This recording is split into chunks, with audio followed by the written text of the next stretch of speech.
नमस्कार. रिद्धी व्हॉइस स्टोरीमध्ये आपलं स्वागत आहे.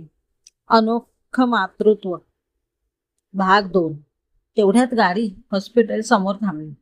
ती घाबरी झाली. नेमकं काय झालं असेल कळत नव्हतं. त्याने गाडी पार्क केली आणि ती त्याच्या मागून चालू लागली. दुसऱ्या मजल्यावर पोहोचल्यावर तो एका खोलीत शिरला. तीही मागोमाग आत गेली. त्याने कुणीने तिला जवळच्या स्टूलावर बसायला सांगितले आणि बेडवर पाठमोऱ्या झोपलेल्या व्यक्तीला हाक मारली. तशी ती वळली. त्याने त्यांना उठवून बसवलं आणि सानवीकडे वळवून म्हणाला, सानू, ही माझी ताई. तिला तुझ्याशी बोलायचं आहे. तुम्ही बोलून घ्या, मी आहेच बाहेर. एवढं सांगून तो निघून गेला. काही मिनिटे शांततेत गेली. कदाचित सुरुवात कशी करायची हे त्यांना सुचत नव्हतं, म्हणून तीच बोलती झाली. काय बोलायचं आहे ताई तुम्हाला? माझ्या लेकीची आई होशील? त्यांनी अगदी तिच्या नजरेला नजर भिडवत विचारले.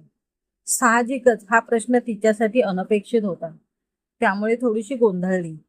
त्यांनीही ती गोंधळलेला भाव तिच्या डोळ्यात टिकले. सांगते सगळं, नीट सांगते. ऐक माझं. ही माझी दुसरी लेक, पहिली तारा. ती झाली तेव्हा डॉक्टरने बोलले दुसऱ्या बाळाचा विचार सुद्धा नाही करायचा. चुकून जरी तसं झालं तर ते माझ्या जीवावर बेतू शकेल. आणि तेव्हाच माझं ऑपरेशन होणार होतं, पण मी नकार दिला होता. तेव्हा सगळ्यांनी त्याच्याकडे दुर्लक्ष केलं आणि मीही ते हलक्यात घेतलं होतं. ताराच्या बाललीलांमध्ये रमता रमता 2 वर्षे सरत गेली, पण बोलता बोलता त्यांना ठसका लागला. सानवीने जवळच्या टेबलावरच्या ग्लासामधलं पाणी त्यांना दिलं. पाठीवरून हळुवारपणे हात फिरवला. त्या थोडा वेळ बोलायच्या थांबल्या आणि एकवर सानवीला निहाळलं. पुन्हा त्यांनी बोलायला सुरुवात केली. माझ्या नवऱ्याचं खूप प्रेम आहे ग माझ्यावर, पण एका मोहाच्या क्षणी आम्ही बळी पडलो आणि मला दुसऱ्यांदा दिवस राहिले. त्यांनी अबॉर्शनचा निर्णय घेतला, पण मी हट्टाने बाळ होऊ द्यायच्या विचारावर ठाम राहिले आणि कधी नव्हे ते माझ्यावर चिडले. अबोला धरला, पण कुठेतरी मला आशा होती की सगळं नीट होईल. वाटलं हवा पालट झालं की नाही येणार काही अडचण, म्हणून 9वा लागला तसे इथे आले. इथवर सगळं नीट होतं, पण नेमक्या वेळीच नियतीनेच फासे पलटले. म्हणजे काय झालं? न राहून मध्येच सानवीने विचारलं. डिलिव्हरीच्या वेळी कॉम्प्लिकेशन वाढले आणि हिच्या जन्मावर नंतर मला पान्हाच फुटला नाही बघ. रडून रडून कासावीस झालंय ग लेकरू माझं. आईच्या खुशीसाठी असूसले ती. आठवडा सदलाय, बाटलीतून चमच्यातून कशातूनही दूध घेईना झालीय. नळ्या घालून पाजण्याचा प्रयत्न करतायत, पण त्यांनीही हिच्या पुढे हात टेकले. आता लेकराचे हाल बघवत नाही बघ. मला तुझ्या पुढे हात जोडते. माझ्या लेकीला तुझ्या पदराखाली घे. तिला आईच्या खुशीची ऊब दे, म्हणजे मी समाधानाने डोळे मिटेन. मला वचन दे, माझ्या छकुलीला कधी दूर लोटणार नाहीस. माझ्याकडे वेळ फार कमी आहे ग. त्या थांबल्या आणि त्यांनी अश्रूंना वाट करून दिली आणि न कळत तिच्या कुशीत शिरल्या आणि तीही त्यांच्या पाठीवर हात फिरवत राहिली. आता तिला अश्रू आवरते घ्यायला हवे होते. तिने त्यांना शांत केले. तेवढ्यात एक नर्स आत आली. तिच्या हातात पांढऱ्या शुभ्र कपडात गुंडाळलेली इवलीशी छकुली होती. तिची ती इवलीशी कीर्ती, इवलेवले हात पाय झाडणारी, काळेभोर भिरभिरणारे डोळे, लाल चुटूक इवलेशे ओठ, रडून रडून निस्तेज झालेला मलमलून पण गुटगुटीत चेहरा. अशी ती पाहून सानूला तिच्या लहानपणीची बाहुलीची आठवण आली.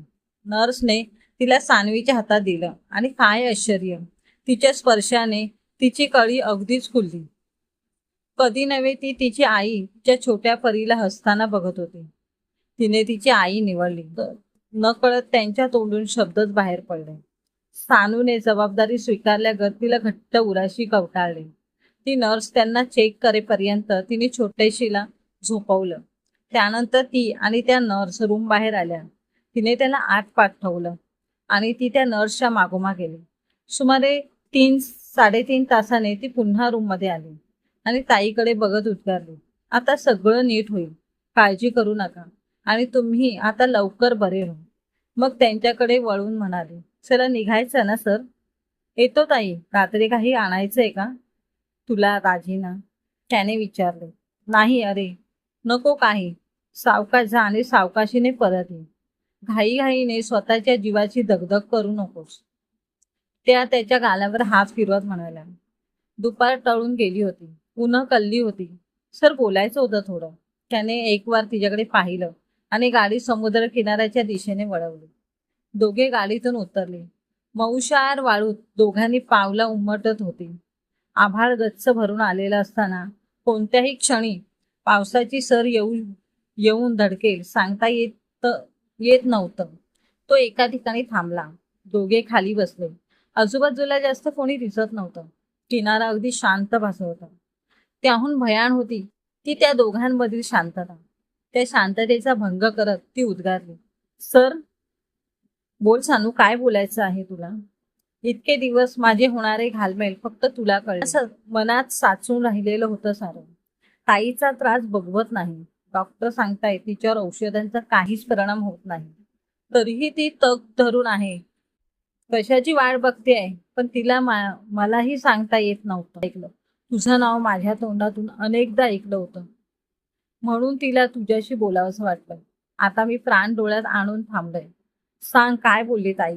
तिने एकवार त्याच्या डोळ्यात पाहिले आणि धीर एकवटून सांग त्यांच्यातला संवाद आणि त्यानंतर छकुलीचा त्याला आलेला प्रतिसाद सारं त्याला सांगितलं आणि म्हणाले, सर, मी एक निर्णय घेतलाय आणि त्यात मला तुमची साथ हवी आहे.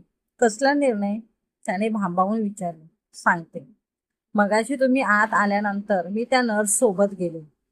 तिला छकुलीबद्दल विचारलं. तिने मला सांगितलं तिला दूध पाजण्यासाठी अडचण येत आहे.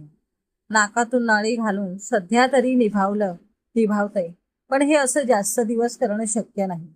कारण जसे जसे दिवस जातील तिच्या हालचाली वाढतील आणि त्यामुळे नळ्या हल्ल्या तर तिलाच अपाय होईल आणि इतर कोणत्याही पद्धतीने ती दूध घेत नाही. मग ती त्यांना विचारलं, यावर कोणता उपाय? यावर कोणता दुसरा उपाय? मग काय म्हणाल्या त्या? तिला मध्येच तोडत तो म्हणाला, इंडूस लॅक्टेशन. ती म्हणाली, म्हणजे हे काय असतं? त्याने विचारलं.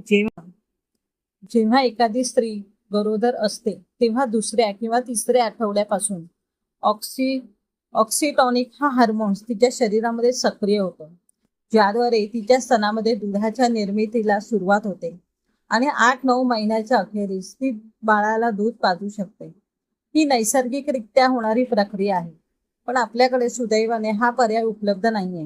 दुसरा पर्याय, एखादी दुसरी बाई जर तिच्या बाळासोबत आपल्या छकुलीला पाजायला तयार असेल तर हा प्रश्न सुटेल कदाचित, पण तीही शक्यता मला कमीच वाटते. म्हणून मी नर्सला तिसरा काही मार्ग आहे का विचारलं, तर त्यांनी मला इंडूस लॅक्टेशन बद्दल सांगितलं. थोडा वेळ उसासून ती पुन्हा सांगू लागली. इंडूस लॅक्टेशन या प्रक्रियेद्वारे ऑक्सिटॉनिक्स शरीरामध्ये इंजेक्ट केला जातो.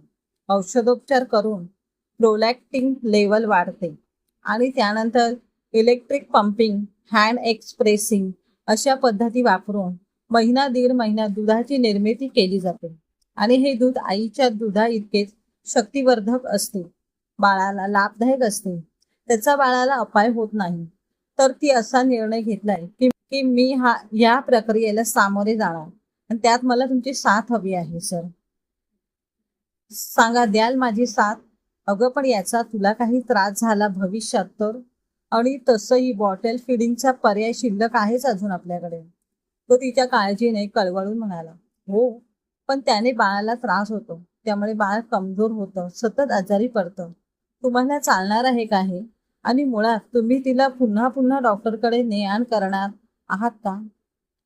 ती हेल्दी व्हायला हवी ना. मग आपल्याला थोडा त्रास सहन करावा लागेल आणि प्रॉपर ट्रीटमेंट घेतली तर मलाही काहीच प्रॉब्लेम नाही व्हायचा.